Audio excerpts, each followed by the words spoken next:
అది గతంలో పవన్ కళ్యాణ్ గారు అధికారంలోకి రాకముందు ఎగిరెగిరి పడ్డారు. తీరా ఇప్పుడు రాష్ట్రంలో జరిగే దాడుల గురించి సైలెంట్గా ఉంటున్నారు అని చెప్పేసి వైసీపీ అంటుంది కదా సార్. పవన్ కళ్యాణ్ గారికి అహింసవాది ఇదండి. మరి ఇది గొడవలు చేయడం ఇది చేయడం ఆయనకి ఇష్టం ఉండదు.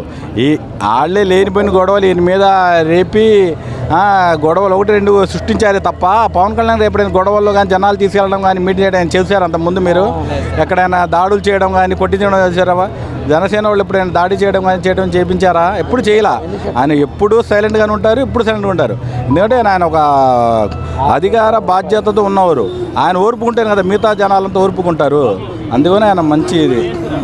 గతంలో పవన్ కళ్యాణ్ గారు అధికారంలోకి రాకముందు ఎగిరెగిరి పడ్డారు. తీరా అధికారం వచ్చాక రాష్ట్రంలో జరిగే దాడుల గురించి ఎలాంటి మాట లేదని చెప్పి సైలెంట్గా ఉంటారని చెప్పేసి వైసీపీ అంటుంది కదా సార్. పవన్ కళ్యాణ్ మీద దాడి చేశారు. వాళ్ళ కార్యకర్తలను చంపారు, తెలుగుదేశం కార్యకర్తలను చంపారు, అందరి మీదకి వెళ్ళారు. ఇవాళ ఆయన ఒక అధికారంలో ఉన్నాడు. ఆయన ఎవరిని చంపారు? జనసేన వాళ్ళు ఎవరి జోలికి వెళ్ళారు. ఇంకా తెలుగుదేశం వాళ్ళు ఆరుగురిని చంపేశారు. నిన్నగాక మొన్న చంపేశారు కదా కర్నూలులో ఒక ఆయన్ని, ఓ ప్రెసిడెంట్ గారిని. అట్లా మరి ఎవరో ఏం చేయలేము దానికి. ఇంకా మళ్ళీ పవన్ కళ్యాణ్ గారు అధికారంలో రాకముందేమో గట్టిగా అరిచేవాళ్ళు. ఇప్పుడు అధికారం వచ్చిన తర్వాత రాష్ట్రంలో ఇన్ని దాడులు ఇన్ని జరుగుతున్నా కూడా ఎందుకో నోరు మెదపట్లేదు అని చెప్పేసి కూడా అంటున్నారు కదా. ఇవన్నీ ఉట్టి మాటలండి, అవన్నీ కల్పన అంతే, ఏమీ లేదండి. చెప్పము అలా పవన్ కళ్యాణ్ గారు అధికారంలో ఉన్నప్పుడు ఎగిరెగిరి పడ్డారు. ఇప్పుడు అధికారం వచ్చాక రాష్ట్రంలో జరిగే దాడుల గురించి సైలెంట్గా ఉంటారు, ఏం మాట్లాడకుండా అని చెప్పేసి అంటున్నారు కదా. పవన్ కళ్యాణ్ గారి గురించి కూడా వేరే అభిప్రాయం ఏమీ లేదు. ఆయన కూడా మంచిగా చేస్తాడనేది నమ్మకం. కావాలనే కదా ప్రజలు ఎన్నుకున్నారు. ఇప్పుడు ఆయన నిలబడిన ప్రతి 22 చోట్ల 21 చోట్ల దోకా లేకుండా ముందుకు వచ్చింది కదా పార్టీ. ఆయన మంచి చేస్తాడని ఆశిస్తాం.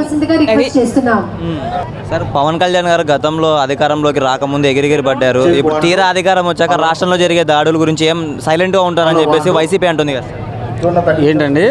గతంలో పవన్ కళ్యాణ్ గారు అధికారంలోకి రాకముందు ఎగిరెగిరి పడ్డారు. ఇప్పుడు తీరా అధికారం వచ్చిన తర్వాత సైలెంట్గా ఉంటున్నారు, రాష్ట్రంలో జరిగే దాడుల గురించి అంటారు. ఎలాగండి? ఆయన ప్రతిదీ కూడా అన్నీ ఆళ్ళలాగా వైసీపీ ప్రభుత్వం లాగా చేయరు. ఆయన ప్రతిదీ ఆయన ఇప్పుడు గ్రామ పంచాయతీ ఉంది, మేజర్ పంచాయతీకి 25,000, మామూలు పంచాయతీ 10,000 అడిగి జెండా వందనానికి ఇవాళ ప్రతి పంచాయతీకి ఇచ్చారు. ఎప్పుడు లేదు అలాగా, ఎప్పుడు అలాగా ఇవాళ ఏ ప్రభుత్వం మన ఈ ప్రభుత్వంలో ఇచ్చారు. ఇప్పుడు అది వైసీపీ ప్రభుత్వంలో పిల్లలకి కూడా ఏమి అసలు అక్కడ స్కూల్లో కూడా ఏమి లేదు. టీడీపీ మీద అక్రమంగా ఇలాంటి ఆరోపణలు చేస్తున్నారు కదా. మరి చేస్తున్నారంటే మనం తిరుగుబాటు చేయాలి, మనమే తిరుగుబాటు చేయాలి. కొంతకాలం పడుతుంది. సరే మళ్ళీ గతంలో పవన్ కళ్యాణ్ గారు అధికారంలో లేక ముందుకు ఎగిరెగిరి పడ్డారు. కానీ అధికారం వచ్చిన తర్వాత ఎన్నో దాడులు ఏం జరుగుతున్నా కూడా సైలెంట్గా ఉంటున్నారు అని చెప్పేసి కూడా వైసీపీ అంటుంది కదా సార్. అవన్నీ ఒట్టి మాటలు సార్.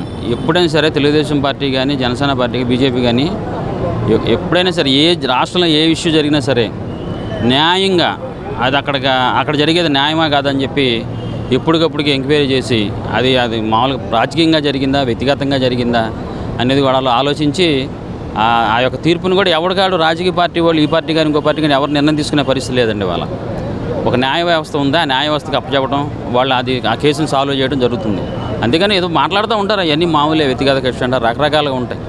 మేడం ఇప్పుడు కూడా వైసీపీ అంటుంది గతంలో పవన్ కళ్యాణ్ గారు అధికారంలోకి రాకముందు ఎగిరెగిరి పడ్డాడు.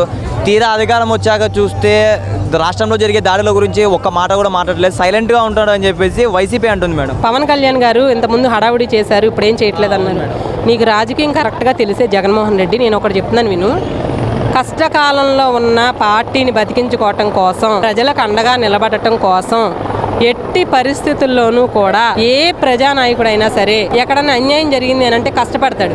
శవాల కోసం ఎదురు చూడడం మనకలా. శవ రాజకీయం కావాలి కాబట్టి ఎక్కడ శవం ఉందో వెళ్ళి మాట్లాడదామని చెప్పి చూస్తారు. బట్ మనం ఆ టైప్ వాళ్ళు ఆ టైప్ కాదు, మనం ఆ టైప్ అని చెప్పి ఎదటోళ్ళు ఆ టైప్ కాదు కదా. శవాలు ఉంటేనే రాజకీయం చేస్తారు, జగన్మోహన్ రెడ్డి వస్తాడు. కానీ పవన్ కళ్యాణ్ గారు అలా కాదు. ఎక్కడ ఏది జరిగినా సరే పలానాది జరిగింది, ఇష్యూ జరిగింది, ఆ ఇష్యూ మీద మాట్లాడాలి అని చెప్పి కాన్సెప్ట్ తోటి మాట్లాడటం జరుగుతుంది.